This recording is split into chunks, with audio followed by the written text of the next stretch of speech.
Hello, everyone, and welcome to the Fantasy Fiends podcast. I'm Stevie Collier, aka the Gnome, and I am here with Andy Peliquin, aka the Gentle Giant, and we are here today with Megan Haskell, author of the very popular Signare series.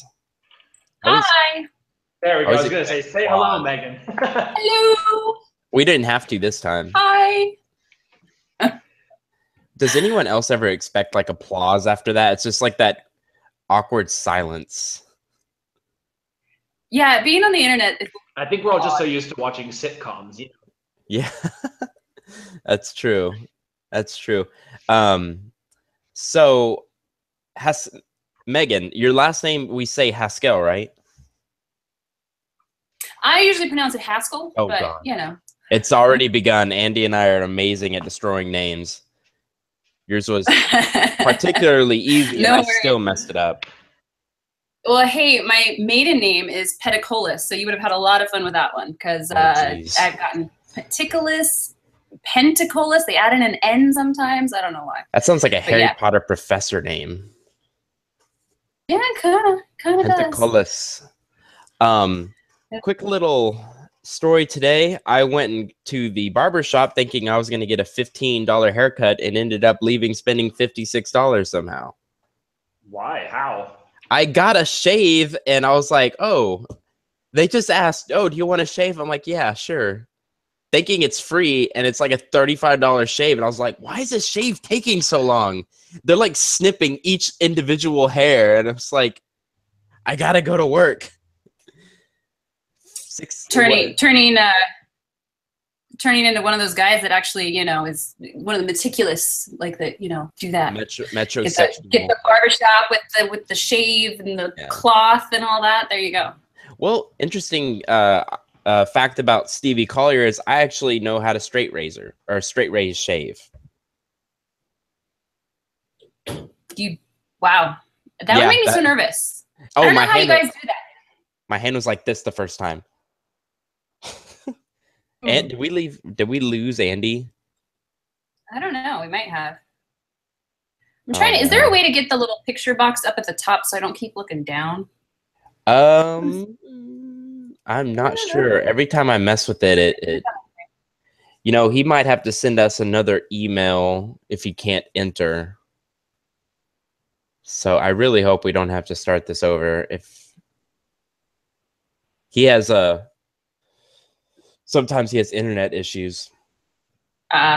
Yeah, you're right. That would be a really, like, for me, it would be best if this was in the top middle. Yeah, like, because that's where my camera is, up there. And I know that when I look at the camera, you all see me so much nicer. But then I keep looking down to see, you know, what else is going on. So. Oh, thank God. Andy. Yes. What did I miss? There it is. Megan just told us about a horrible drug addiction. It was very sad. I cried. Yeah, that's me. Yeah. I really hope no one else is just tuning in at this point. If you are, I'm lying. It's me with the drug problem. That's awesome. All right, so I found for the word of the day. This is a word that I've heard a lot in like sitcoms in the last 2 weeks or something. The word is summoned. Summoned. Yeah, summoned. And I thought it was a typo or a mispronunciation at first. And then I Googled it, and it is to serve someone with a summons.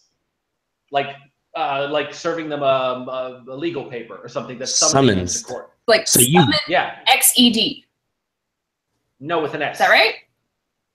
Summonsed. S. Oh. SED. Yeah. It's like to serve with the summon. So you've been summoned. Exactly. But it was used in the wrong context. The guy was like, I've summoned you here to have a conversation. Of course, it's like, you know, New Yorkers or something, or New Jersey people, the character he was playing in the TV show. And I was like, no, that's got to be wrong. And then I looked at it, and it was summonsed, to be served with a summons. So I thought that would be a fun one. Yeah, but you know what? It's not fantasy, all right? You can't summons the gnome. Are you kidding? There's legal documents dating back to, you know, medieval times. You can serve You know, the summons to the king. You've been summoned to present yourself before the king. There you go. Boom. Stand to seat it up. I'm beginning not to like you, Andy. You always get me. Yes, you're right. You're right. You know what? It's actually a good idea. Like, I haven't actually had any trials in my books, but that would make for an interesting scene. You know? Yeah, I've got a trial coming up in the third book of my Queen of Thieves series. Both a trial before the Night Guild and a trial before the King, both of which were really fun to write. Very nice, very nice. I'm still dealing with beta readers. So, man, it's weird to see the difference in genres. So I posted my fantasy novel, and then I posted my lit RPG. I have 6 beta readers for my fantasy and 22 for the lit RPG. Wow. So I am excited to see where that one goes because it was insane. Wow. Like, my phone was just blowing up overnight with my girlfriend was like going crazy with me checking my phone. I was so excited. So growing up and becoming a full-on author. Man, I will punish you, you big giant. I will get you. I'm going to tear up your Blade of the Destroyer book I have on display. It's like the opposite of a live unboxing, a live destroying. Yeah, and if Megan gets onto my case, I'm going to buy Signare, the print edition, and rip it up at next week's. Get the royalty on that. Go for it. Yeah, exactly. Man, y'all are both like, I just can't win today. Very nice. And no kids are. So do you have the kids like blocked out of your living room today, Megan? So this is actually my husband's office / rec room. So I'm sort of man cave. Yeah, a little bit, but yeah, I know. That's I mean, awesome. Football wasn't cool, although actually I watch football too. But anyway, no, the kids are being watched by Auntie Kim right now downstairs. Yes, yes. So sweet old Auntie Kim. Man, I thought this is an awesome office. Yeah. I would love to have an office. Yeah, like yeah. We got the nice sound system in here, and you know, football posters. We do watch games in here and stuff like that too. It's like the rec room kind of. But, okay, very nice. Yeah. I'm a hockey guy myself, so. Oh yeah. A hockey guy. Where are you at? Where do you live? What's Texas? So. Are you? It's the Stars here, but I really just like it because I like the violence. I think that's all it is. I don't care who wins as long as there's a good couple fights in there. Yeah. I actually went to a Stars game once. Did you really? See, probably I did. Awesome. Does it ever bother you to see them smacking each other with the helmets on? Like, I know that when I see that on TV, it's like, no, that's wrong. You're going to break your hand punching someone with a helmet. Yeah. But they do it in real life. So it's like, why are you hitting someone with a helmet on? Knock his helmet off and then start hitting them so you don't break your hand. Sometimes they pull the helmet off, but you're right. I have seen them punch at that helmet, and I think that's why a lot of them are missing teeth. A lot of them have broken fingers. It's a brutal sport, and it's really the fans. I love going to the games because the fans are insane. Like, I feel like they're more aggressive than the players. I once saw an old man, he was probably like 65, 70, pull off his shirt and like put his chest to the window to mock the other players. I had more fun watching him than the actual game. Anyway, enough about my hockey experiences with horrible fans. We always end up deviating so wildly from the topics of conversation. This is the worst deviation we've had so far. Every week you keep exceeding our expectations. Yes. Megan, you should be honored. Well, it's my fault. I did kind of point out the football. Yeah. So, I thought they were like NFL, like video game posters.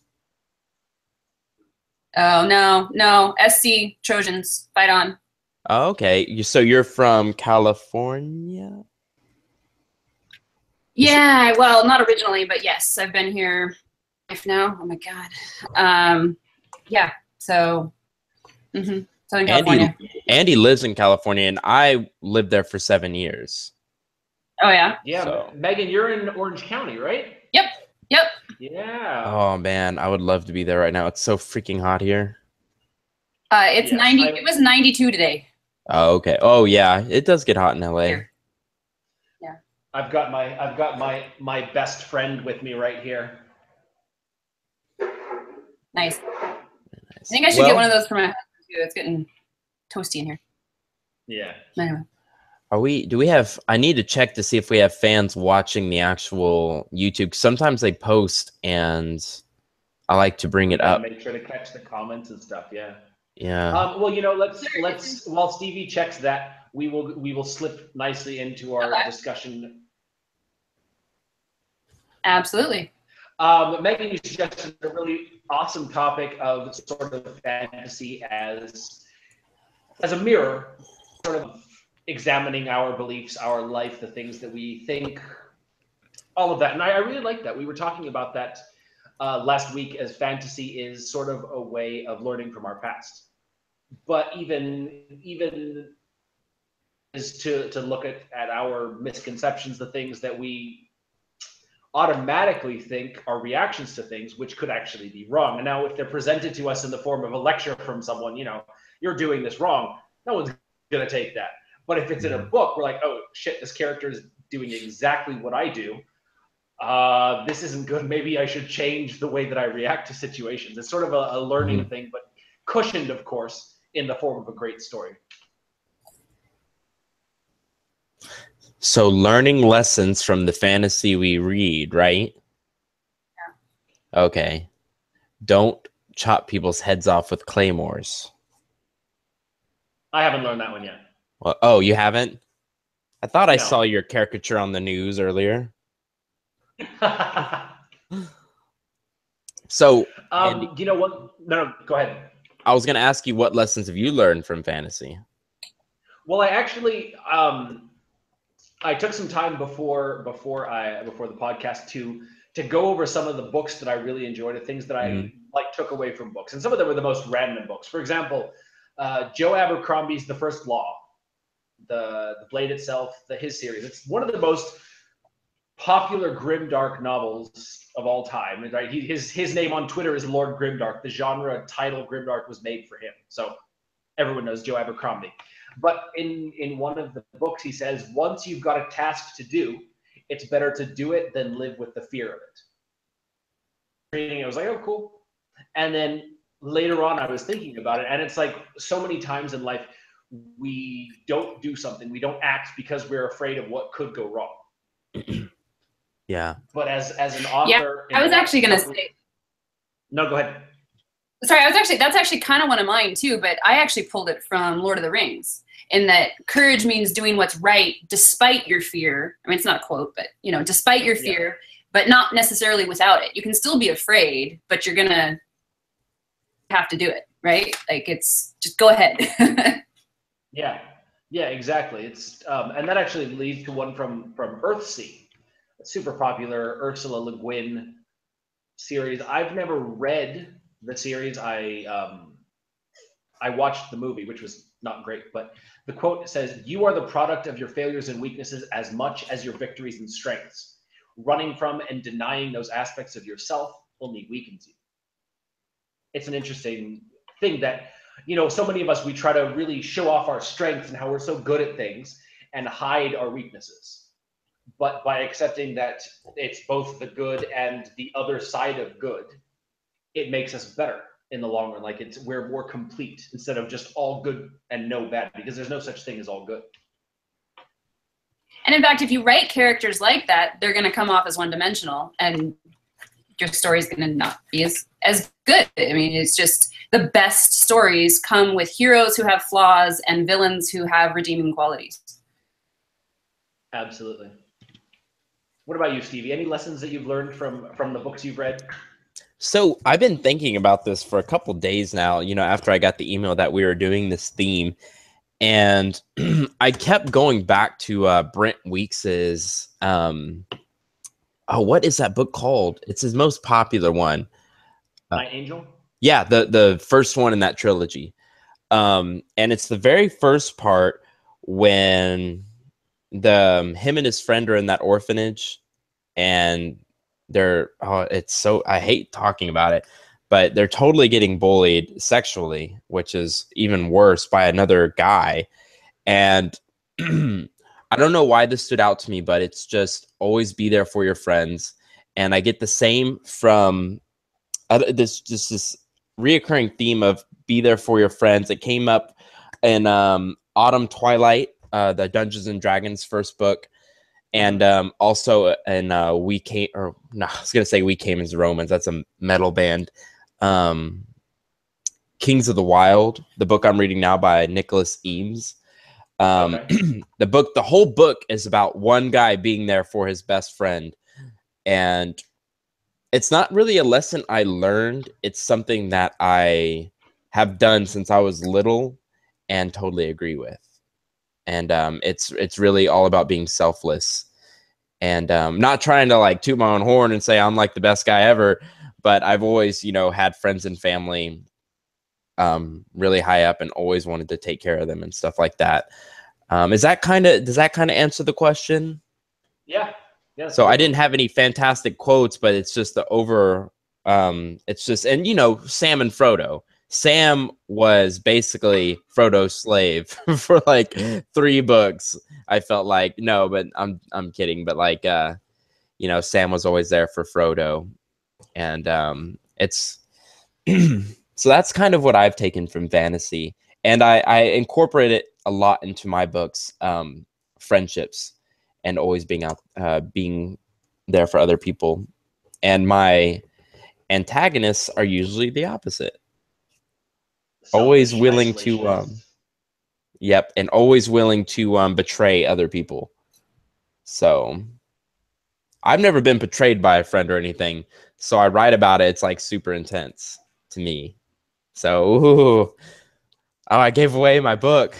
No, you gave away your weakness. Now I know. You're not going to give me any more links to the Fantasy Fiends podcast. I know. I'll be like, we're going to have to do this podcast without Stevie because he's just being, he's drunk or, He's being a dick. That would be cool. I don't like him anymore. One of the things that stood out to me the most was from the Chronicles of Narnia. It was in the final battle, or the last battle, or whatever it's called, the last book of the series. And it's after everything happens and everybody's dead and they're all in the heaven kind of thing. And there is a character from sort of the bad continent. I don't remember what the continent is called, but he worships this other god named Tash. And so he's sitting there in the paradise and he's on his own. And he's like, I didn't think I could get into paradise. And Aslan, the lion, which is sort of the god character, he says, look, everything good that you did in the name of Tash is in my credit. It's in my name. I'm the god of good. So I get you did it for me. You were serving me, even if you said someone else's name. And anytime someone did something bad, even if it was in my name, they were serving Tash. And it was just such an interesting thing of sort of the good versus evil, no matter what name you put on it, whether it's God or Allah or Buddha or Jehovah or whatever name you give it. When you do something bad, you're still serving the wrong God, so to speak, or the wrong universal force or whatever you believe in. When you do something good, you're serving the right one. So it doesn't matter what name. Just do the right thing. Do the good things. That's intense, Andy. Yeah. Megan's like, what did I get myself into getting on this podcast? I don't really have anything to say to that. I mean, it's just, yeah. Another fun one. This is from Glenn Cook's The Black Company, which is pretty much the opposite of everything good about Chronicles of Narnia. The Black Company is the exact opposite. Mm-hmm. But basically, it's this group of not quite villains, anti-heroes, just selfish, violent men. None of them have anything super good, and none of them have anything super bad. So they're just like right there in the middle. And they go around this world, and in many places they bring death and destruction because they're a band of mercenaries. And yet at the same time, each of them have their sort of things that they do to make the world a better place. And so the series was like the individual compassion of each of these characters, or the good traits about them, showcases humanity even in the bleakest and most inhumane places or situations. So there's no such thing as doing good on a large scale. It's all about individuals doing small good deeds, which makes the big changes in the I world. really like that. Yeah, exactly. Okay. I mean, we are the sum of our parts, right? Like, you know, when an individual has no voice, like, I mean, okay, I'm sorry, trying not to get political, right? But the individual has no voice, but the individual en masse has a voice. Exactly. Right? So any action you do in either direction adds to one side or the other. Definitely. Yeah, and that was actually one thing that was brought up a number of times in the recent elections. We're going to get a little political here. I don't have political leaning, so it doesn't matter to me. But people were saying there's no way Trump's going to win. I don't need to go out and vote because no one would elect Trump. No one in their right mind would do it. This was, of course, what a lot of people were saying. Yeah. And everyone was just blindsided when he won. And people were like, well, you didn't go out and vote either for or against Hillary or for Trump or for any of the other, third-party candidates. Mm-hmm. So because he had all these dedicated supporters who did go out and vote for him, he won.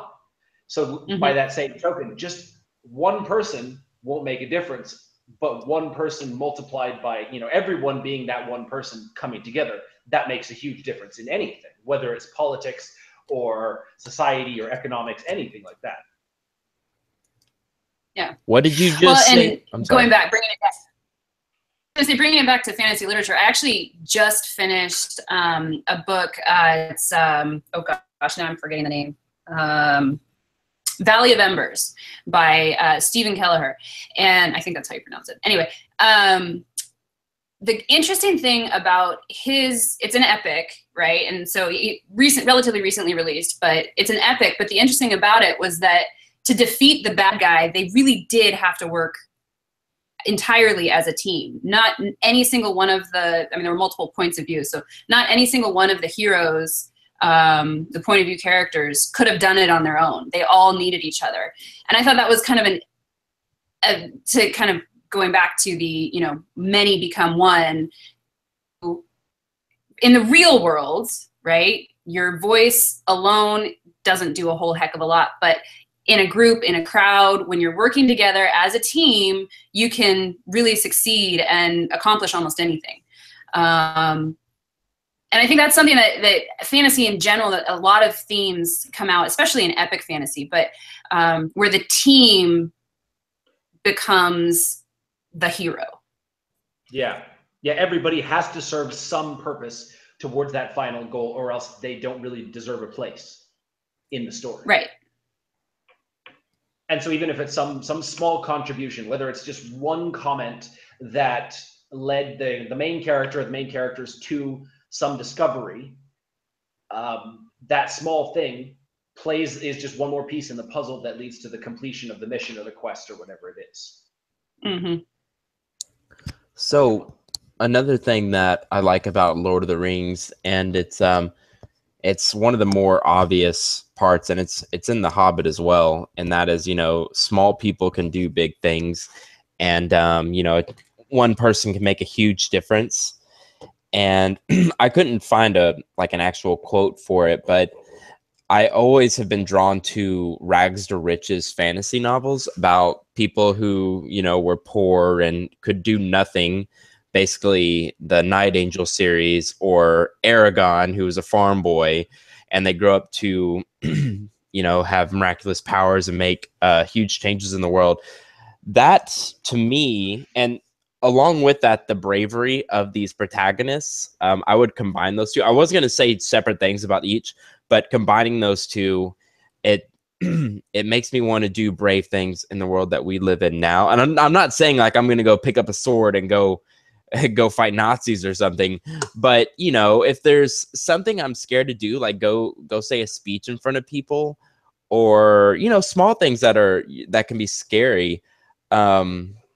It's kind of silly, but you can just imagine yourself like Frodo, or as what's the lead character in that Night Angel series? I can't even remember his name. Durzo Blint, or I don't know if it was Nicholas or something like that. Either way, you pretend you kind of you can learn bravery from fantasy as well, and you can take the persona of these characters.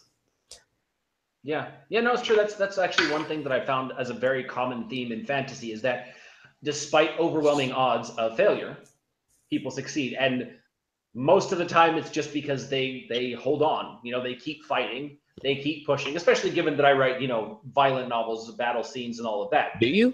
There's always that scene. When you're writing an assassin character, there's some fight scenes in there.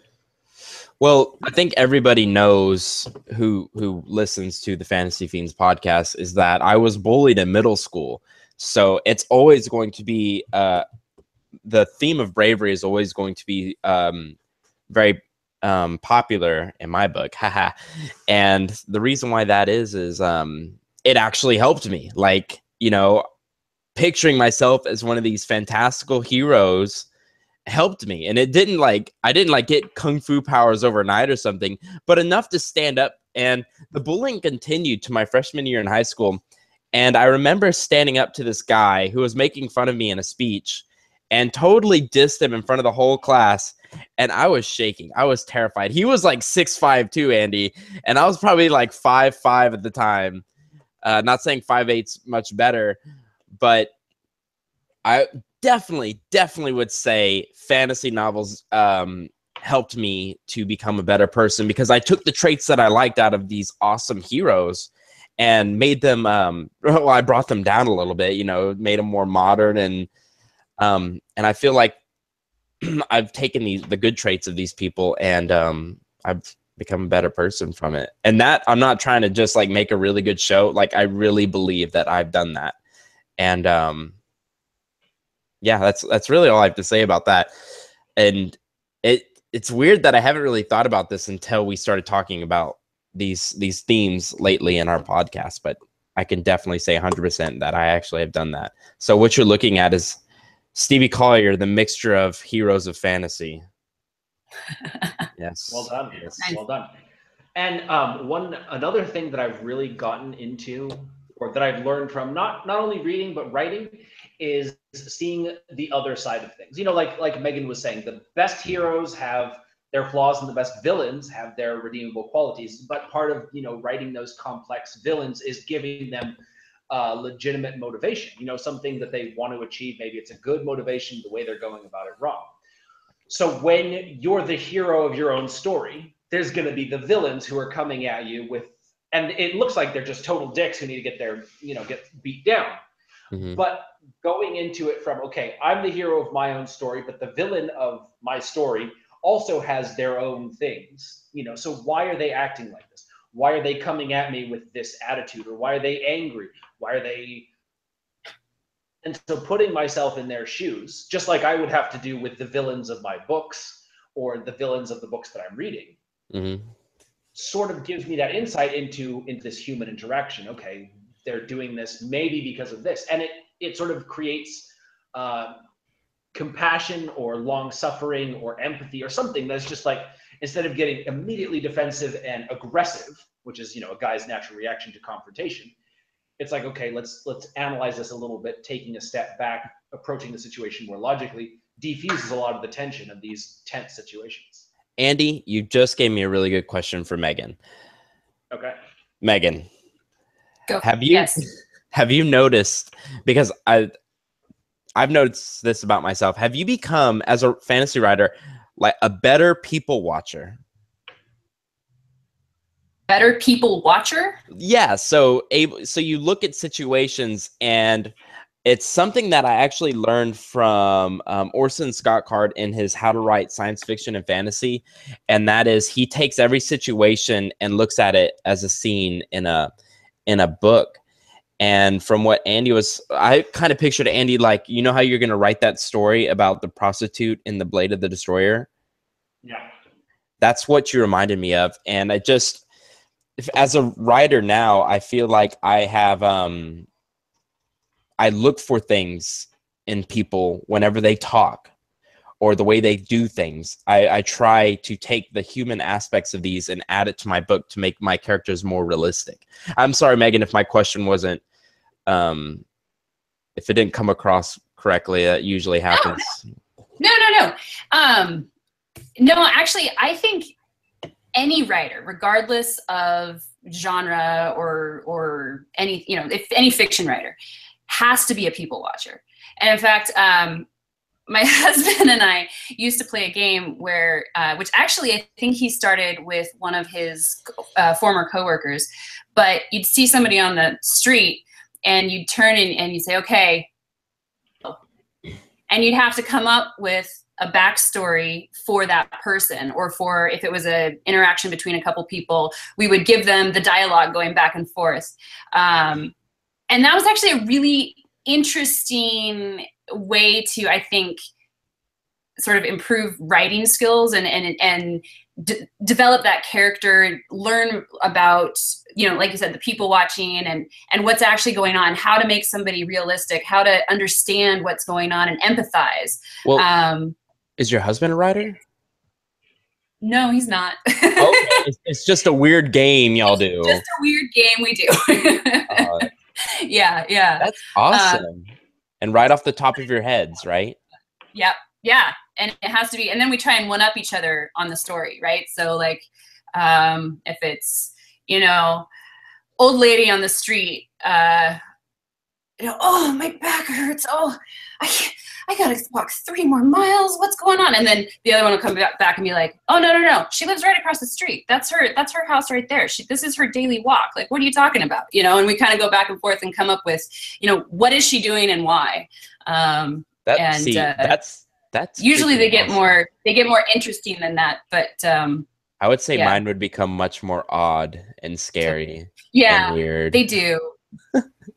She suddenly becomes a secret agent. Yeah. Andy? No. The best ones are. What was that? Did we lose Andy again? Andy? Yeah, am I flickering in and out? Yeah, but. Hello? Or am I? Hello? I don't know who is. Can you guys hear me? Yeah, I can hear you just fine. Oh dear. Megan?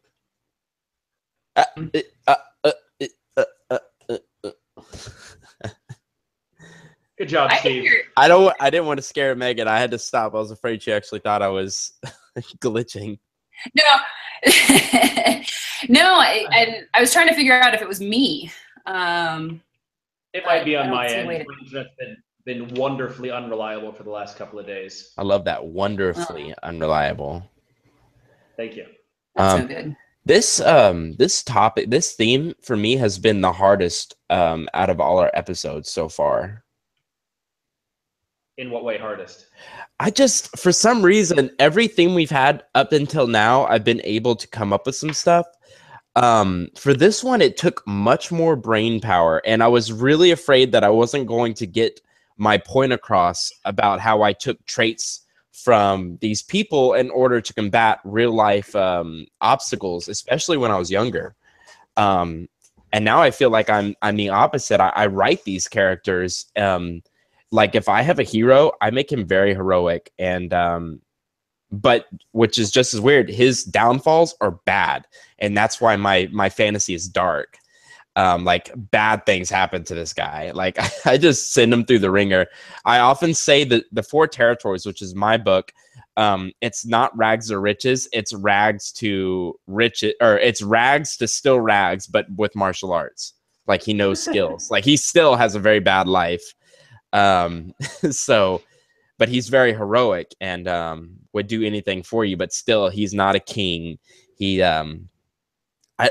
we could probably find books to compare him to. His name's Esh, but that's actually one more theme that I've really, or that's one thing that I learned, I could say, from fantasy, is that the hero of the book isn't always the knight in the shining armor or the king. I'm actually doing an anthology called Ragged Heroes on this specific theme. It's that anyone can be a hero, and it's not about the saving the world or defeating the troll army or doing anything big. All it is just doing that one small thing, that one act, that random act of kindness that saves someone's life or that makes a shitty day better. You know, it's all about the little things. And a hero can be anyone in any form, whether it's a beggar, a leper, a thief, an assassin, a king, a knight.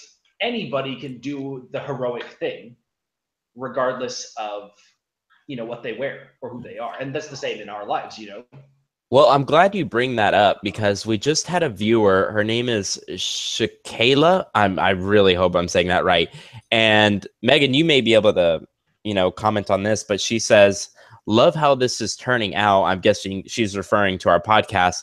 Fantasy helps me with my depression, which I totally understand already. Like there's so many ways a good fantasy novel could make you feel better, unless it's Blade of the Destroyer.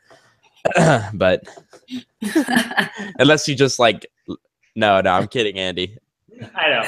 I love that kind of stuff, so it would definitely cure my depression. It's like beating a punching bag, you know.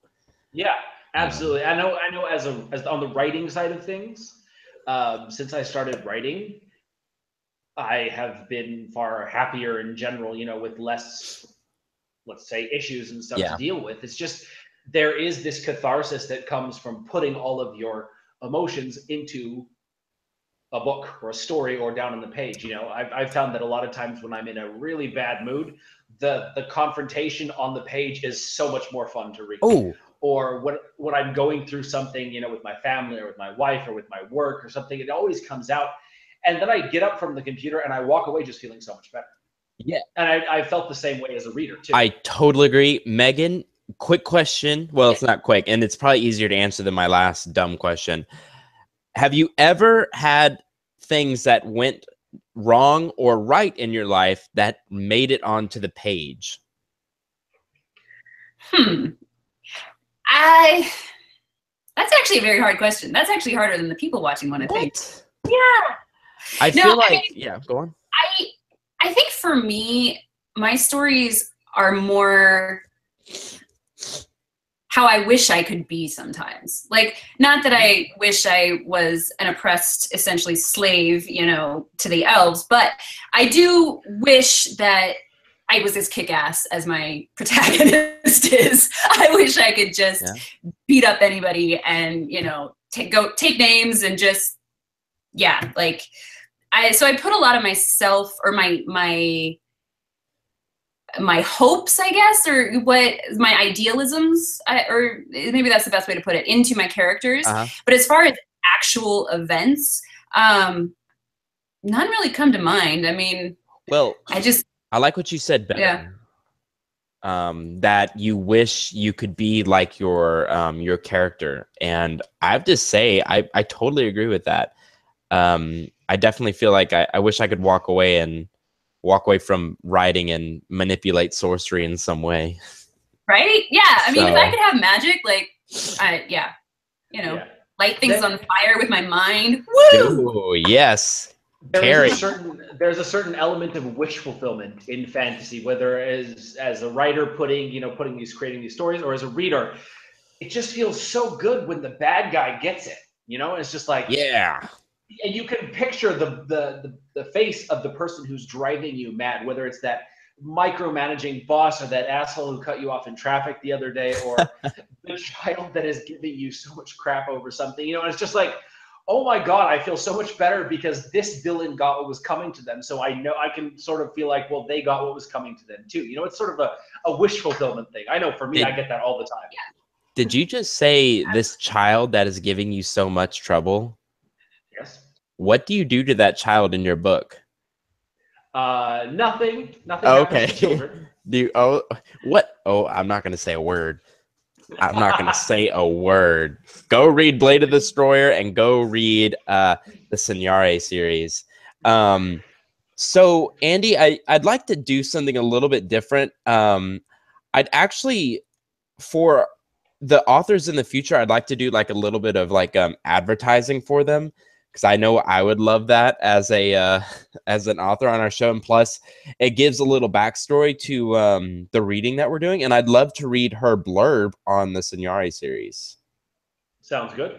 So I'm going to do the first one, The Last Descendant. Is that okay with you, Megan? Of course, please. Okay, so a woman torn between honor and survival, raised in a realm where humans are no better than slaves. Lithuanian? Is that Close right? enough. Yeah. Okay.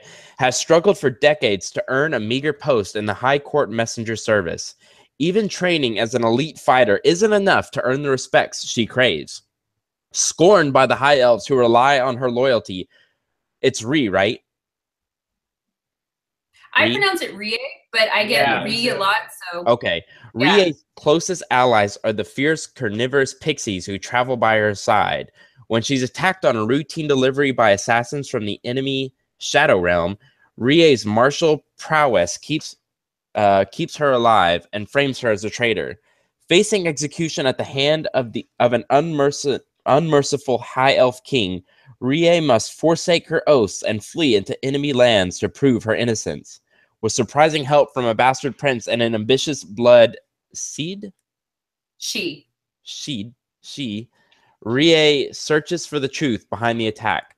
The secrets she uncovers may threaten more than her honor or even her life, for war is looming in the 9 fairy realms.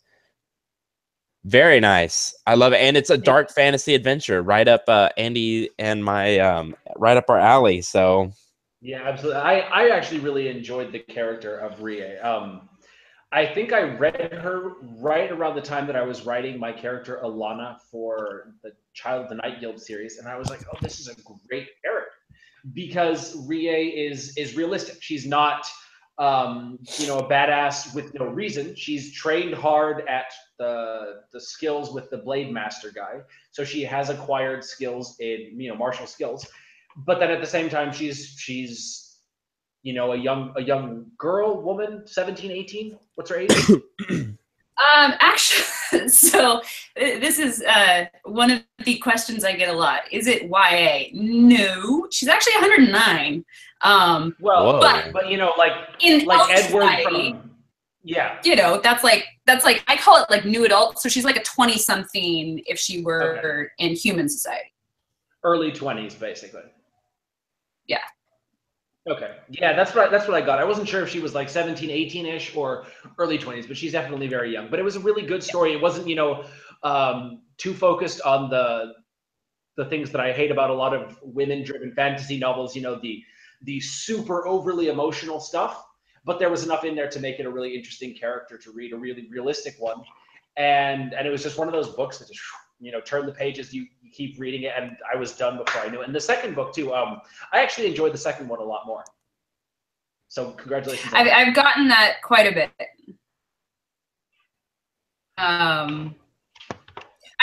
You get better with every book, right? Yeah. So, that's the goal anyway. So. And the Pixies. I love the Pixies. Pixies aren't used quite often from what I've seen. I think they're popular in urban fantasy. Are they? There are a couple series in urban fantasy that use pixies. Mine are a little different because they're carnivorous, and so they think piranhas. Like piranhas, exactly. Flying piranhas. Yeah. That can talk. And they're super sarcastic. I like that. Super snarky. They're so much fun to write. I think more people like the pixies than. Well, I shouldn't say more than Rie, but they're a close second. Yeah, that's awesome.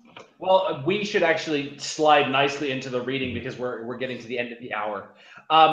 Megan, as the guest, the intrepid adventurer, what part would you like to read? Would you like the narrator? Would you like a specific voice or two voices? What would you just direct us? I'll do the narrator. Okay. There are a few different dialogues in this section. So do a little product placement there. Ooh. Yeah, you got to do it. You got to do it. Yeah, right? Like, there we go. You can get there.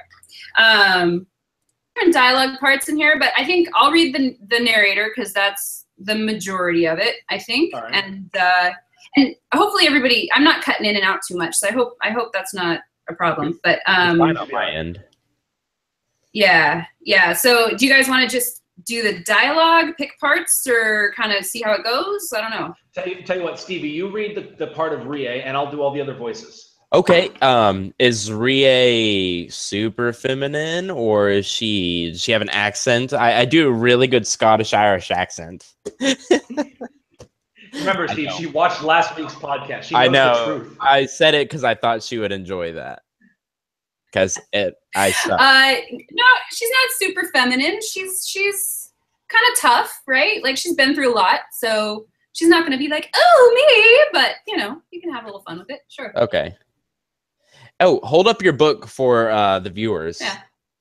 God, that is freaking awesome. There you go. Yeah, so shiny. Yeah, so that's the first cover. You said you liked my cover, so I'm going to flash the other ones too. So Yeah, this might as is well. the second book. Yeah, so the heir apparent. And then I just released the third one a couple weeks ago. And so this is The Rebel Apprentice. Very nice. Yeah. Love it. All right, so we're going to do this thing? Yeah, let's do it.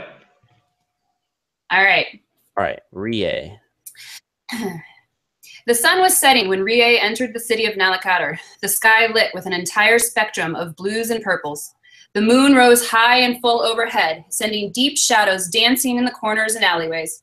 As darkness took hold, lights began to appear beneath archways and bridges, giving the entire cityscape a warm glow that softly moved from light to shadow and back again. Caruthanor and Lewin had seen her off before daybreak, as promised, riding with her to the center of Etziramun. Following Lord Garamayan's instructions, she used his personal code to evade the watchers that monitored public portal travel. She traveled light and fast, carrying only the bare minimum essentials, including a good-sized bag of gold coins that Lewin had pressed into her hands at the last second. The women clung to each other as they said goodbye, knowing that it might be their last meeting in this life. Caruthanor kept it simple, with a warrior's handshake and a nod, before turning back to the horses. The Shadow Realm, so named because the longest day lasted only 6 hours, was warm and humid thanks to the lava that flowed beneath the streets. Here and there, steam vents blew the smell of sweetened ash in clouds above the skyline. As soon as she felt confident no one noticed her presence and followed her into the city, Rie took off the jacket with its heavy hood. Sweat still ran in rivulets down her spine. Unlike the ostentatious High Court, with its heavy white marble pillars and gold-plated halls, the Shadow Realm capital of Nalakatar was crafted in sinuous wood and delicate carved stone. The buildings were multi-storied, but graceful, flowing from one form to another and highlighting the natural structure, rather than forcing form and order on the materials. Archways rose high and twisted, bending up as if searching for the light. The streets were paved with smooth, worn stone and crowded with fae of all races. Even the dwarves, blind and allergic to the sun, made their presence known as they hawked their wares. People bustled about their business, all seeming to know precisely where they should be and what they should be doing. As the light diminished, Rie expected the streets to clear. If anything, they became more crowded. A troll the size of a human bus lumbered into Rie, sending her careening into a stand filled with some kind of purple, hard-skinned fruit that smelled like rotting fish. Watch it. Oh. I can do that stuff like that. Do we have hiccups here? No. I might be cutting up. I can do the stand-up. Watch it. The stand owner, a portly goblin with 4 eyes and 4 arms, glared as Rie picked herself up and returned the fallen merchandise. Damaged goods are your responsibility. Rie averted her gaze and bowed slightly, apologizing as she backed away, stepping on the foot of a green-skinned gremlin in the process. What do you think you're doing, girl? Growled. Rie bowed, plastering a conciliatory smile on her face. I'm looking for the Crossroads Inn. Can you point me in the right direction? Andy, what? I'm sorry, am I taking your lines? Andy? I think we lost him again. Oh, okay, we can just keep going then. And then we'll just point him where we are. Can you point me in the right direction? Okay, sounds good. Damn tourists. There we go. Damn tourists, the gremlin grunted. See that spire? Sorry. Now we're all confused. Do you want to do the gremlin? No, you do the dialogue. Okay. See that spire? She pointed to a narrow tower barely visible above the surrounding buildings. Head that direction and you'll find it. Without another word or a backward glance, the gremlin continued on her way. Gremlin's advice, Rie tried to keep the spire in sight, but she kept losing it behind buildings. Caruthanor said that all roads lead to the center of the city, but the one she walked was forked and turned several times. She wished she'd thought to ask for a map. You should go left this time. Ninka said. Last time you went right, so it's time to go left. All 5 of Rie's primary pixie cohorts had decided to travel with her to the Shadow Realm. None could resist the temptation of new treasures from a restricted world. Plus, who knew what kind of mischief might be made? Ninka and Hinto took places of honor hidden in Rie's hair behind each of her ears, while Posson and Gickel found space in her pack. Teak preferred to ride on her sleeve and had tied himself a seat with a ribbon around her arm. Aren't you supposed to stick with the same direction each time? Great job, Katie. Teak swung his foot back and forth, rocking himself in his swing. Is that oh, it's a guy. That's what they say about mazes. Oh, Andy, you got to help me. I can't do all these voices. Basically, Andy? you just got to do them super high, super squeaky, and super fast. Okay. And because of my voice, I can't really do it. Oh, wow. Wow. Okay. True. That's true. Hinto chimed in. Maybe that's why we're lost. We should go back to the beginning and try again. We don't know where the beginning is. Yes, Ninka. We could just retrace our steps. Teak offered. Shh, all of you. Rie said. It was nice to have friends with her, and she was honored that they had chosen to come, considering it might be a permanent exile. But sometimes she wished they would just stay hidden and quiet. I need to think. Going back is out of the question. We have to be closer to the center than the edge. Rie looked around. No one looked friendly enough to ask for directions, and everyone seemed to be in a hurry. There. Rie pointed to an elegantly carved wooden sign with a red goblet hanging above an open door. That must be a tavern of some kind. I can ask the bartender. Rie hurried across the street and into the bar before the pixies could protest. As soon as she entered, Rie came to a halt. The bar was not what she had expected. Decorated in shades of black, white, and red, the dim space was filled with couches and cushioned chairs. Even a few beds could be seen in the dark recesses of the room. A faint coppery odor hung in the air. The bar itself lined the right side of the room, but no bottles could be seen anywhere. Instead, a she-woman dressed in a tight black bodysuit ushered men and women, human men and women, to the few seated customers. A woman groaned in sensual pleasure while a she-man sucked on her wrist. Rie needed to leave, and fast. She turned to go, but bumped into the broad chest of a man standing behind her. Now, The man said. where are you rushing off to tonight? The evening's just getting started. His voice was smooth and seductive, sinking barbed tendrils of compulsion into Rie's heart and mind. He wore a simple, pale blue vest over an ivory collared shirt with the sleeves neatly rolled up to his elbow. Buttons at his throat revealed a soft golden tan. Her gaze drifted upward to meet his, several inches above her own. Warm and dark, pulling her in under heavy lashes, his hair the color of burnt cinnamon. His ears were slightly pointed, and the teeth that glistened between parted lips showed pointed canines. I'm on an errand, she said, dragging her mind back from the brink of giving him anything and everything. His gaze called to her, daring her to say yes to anything he asked, but she shook off the impulse. I must be going. He placed a hand on her shoulder, attempting to turn her body back toward the bar. It's just one little drink, he urged. Every word twisted the compulsion tighter, willing her to relent. The pixies tittered and chirped, but their warnings were barely heard. I suppose one drink. Began, but caught herself after a step. She closed her eyes, momentarily cutting off the pull. No, I have to go. Sorry. The man's eyebrows lifted a fraction, surprise evident in his wide eyes, but his voice remained soothing and melodic.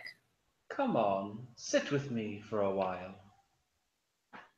His hand slid down her arm, his fingertips raising goosebumps. He took her hand and drew her forward, leading Rie into the dark room like a horse trainer with a skittish yearling. Hair fell forward into his eyes. Rie yearned to brush it away. Her hand rose a few inches to follow the thought before she caught herself, pulling back. Rie forgot what she was going to say. She licked her lips, glancing at his mouth and away. The man was being so kind, she really should sit with him for a few minutes. She could get to know him a little. It couldn't hurt, right? Something bit her behind her ear. Ouch, She said, swatting at the irritation. Stop that and get out of here. Ninga screamed in her ear. Rie's head snapped up. Hinto gripped her earlobe, pulling her head around to the side. Plug your ears. He's ensnaring you. Let's go, let's go, let's go. Rie yanked her arm from the man's... Thank you.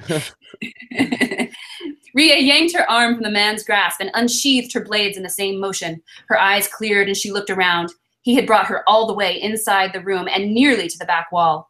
How had she gotten pulled in so far to the bar without realizing?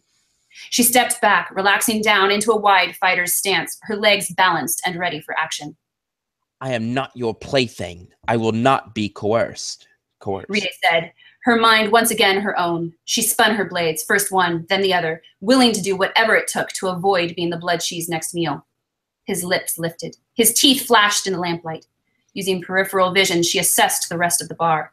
The bartender was watching from a distance, but everyone else was too absorbed in their own feedings to take notice. Rie took another step back. Her heart pounded. She stared at the man's broad chest and willed him to be slow enough for her to escape. She wanted his muscles to weaken, his energy to lag. She bounced on her toes, adrenaline flooding her system with new reserves as she prepared to flee. His eyes widened. You're a drainer, he whispered. His voice no longer held any power over her. Hold it. The bodysuit woman intervened, sliding forward from the bar and cocking her left hip to the side. Bragan, baby, you know better. There's to be no violence in the red chalice. All donors are willing, all feeders are paying. I'm neither willing nor a donor. Rie spat. I'm so sorry. The man, Bragan, held out a hand, palm up. I thought she was an ordinary human, leaving early. I had no idea. It will never happen again, he said, face stricken. Well then, that settles that. No harm, no foul, and certainly no need to have naked blades in my reputable establishment. Rie's thumb twitched on the Kokuri's grip. She had been too close to being a predator's meal.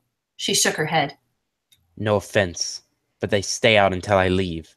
I'm sure you understand. I suppose I do, but I swear you'll come to no harm. Poaching is strongly discouraged. I'd rather just leave. Bragan tilted his head to the side, a wolfish gesture that drew Rie's attention away from the woman. Why are you here then? I need directions, and I didn't realize this was a blood bar. Rie admitted. Bragan stepped forward, pushing into the edge of Rie's comfort zone. His eyes narrowed in a calculating glance, and a smile that never reached his eyes pulled up at the corners of his lips. Directions to where exactly? Rie paused. She needed information, but the man had tried to enthrall her. Could she trust him not to chase after her when she left the restrictions of the bar? Deciding it was worth the risk, she answered. The Crossroads Inn. Well, that's perfect then. The woman interrupted. No one knows the city better than Bragan. He can be trusted, if he gives his word. Bragan spoke before the bartender had finished her sentence. I'd be happy to be your guide.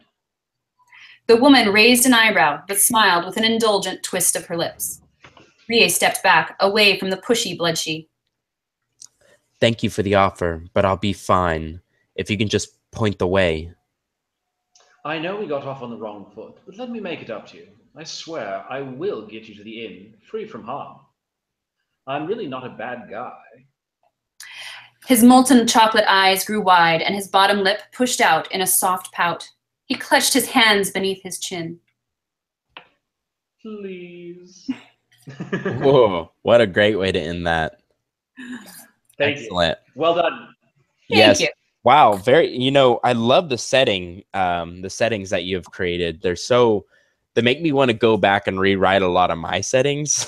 So that's good. In fact, I wanted to say I highlighted archways rose high and twisted, bending up as if searching for the light. It reminds me of like the seaweed in the oceans that rise up to the sun. Mm-hmm. I thought that was really cool. Or sort of like an elven, like a tree arch thing, like a living thing. Very cool. Very nice. Yeah. Thank you. Yeah. Good excerpt. I'm sure a lot of people are gonna want like even me. I want to know what happens. And Andy, you made that guy so freaking creepy. I mean, Thank you. I didn't. The heebie-jeebies. Yeah, that's sort of the vibe that I got from him. Yeah, kind of perfect. Thank you. Nice. Excellent. Well, we are running out of time. Megan, why don't you tell everybody where we can find you, all your stuff? Sure. So my website is just meganhaskell.com. Pretty simple. When you go to the website, you can sign up for my newsletter, and you'll actually get the free short story prequel. If I can say that word, prequel. Prequel. Which is a sort of how Rie and the Pixies came to be friends. So that's for free if you want that. I'm also on Facebook. Megan Haskell Author is my page on Facebook. I am on Twitter, but I'm not very active. I don't know. Twitter baffles me. I don't know why. Anyway, but I'm Megan P. Haskell on Twitter. And books are all on Amazon. Very nice. I'm following you now. Yay. And you said you're on Facebook? Yep. Megan Haskell Author. Okay. I'm going to that as well. Awesome. Well, thank you so much for being here, Megan. Of course. This was fun. Thanks for inviting me. Thank you. We are a fun group. Was it less terrifying than you anticipated? Oh, yeah. It's one of those things, like, I get stage fright despite playing piano and performing basically, all through grade school and everything, all the way through high school. I still get stage fright. Like, it's like that. It's the lead up. It's the anticipation, and that's all. No, yeah. you guys are great. I totally understand that. I get the same thing. Yeah. It's why I have vodka here.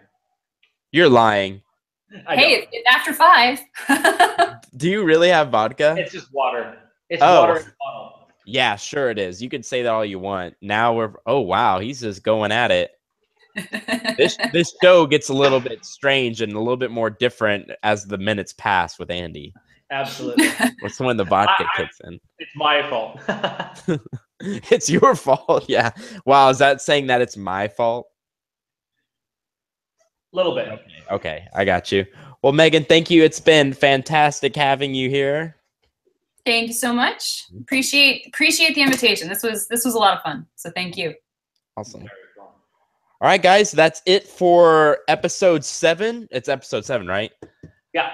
Of the Fantasy Fiends podcast, and we hope to see you next week with our author Philip Tucker. We're going to do a really interesting episode on world building, not the author side of world building that goes into it, but looking at our worlds, the worlds we've created, but also fantasy worlds, and comparing them to different historical periods, whether it's the technology or the government, and sort of looking at how real life history influences fantasy even subtly. And it's something that I've always enjoyed about a lot of the books that I've read. So it's a topic that I'm looking forward to discussing. Awesome. I'm looking forward to that. All right, guys, we will see you next week. Andy? Yeah, I'm trying to think of like some clever, sign off, like something to do with daring adventurers or something. We'll figure something out by the next one. But everybody's waiting for your bye. Oh, right. Yes. Yeah. Bye.